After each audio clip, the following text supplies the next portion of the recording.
আয়নায় যে মানুষটিকে দেখতে পাই, তাকে আমি ঠকিয়েছি অসংখ্যবার। জোর করে অন্যদের সিদ্ধান্ত চাপিয়ে দিয়েছি, মেনে নিতে বাধ্য করেছি, স্যাক্রিফাইস করতে বলেছি। অনেক সময় সে হাঁপিয়ে গেছে, অসহায় হয়ে আমার দিকে তাকিয়েছে। আমি বুঝিনি তার কথা, একবারও ভাবিনি, মেনেই নিইনি। জগতের সমস্ত সুখ দুঃখ কষ্ট যেন সে সইতে পারে, এটাই ভেবে এসেছি। আয়নায় ভেসে ওঠা প্রতিচ্ছবির সাথে আমি অনেক অন্যায় করেছি। দিনের পর দিন অন্যদের জন্য তাকে ক্লান্ত করে তুলেছি, তাকে বিশ্রাম দিইনি, যত্ন নিইনি। তার শখ স্বপ্ন চাওয়া পাওয়া সবকিছু ধূলিসাৎ করে দিয়েছি।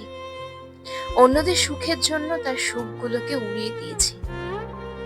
খুব ভয় হয় এখন, ওপারে তো সবকিছুর জবাবদিহি করতে হবে।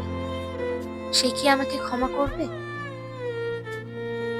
নাকি সবার আগে সেই আমাকে আটকে ফেলবে, চিৎকার করে বলবে তুমি আমার সাথে অন্যায় করেছো, বারবার অন্যায় করেছো।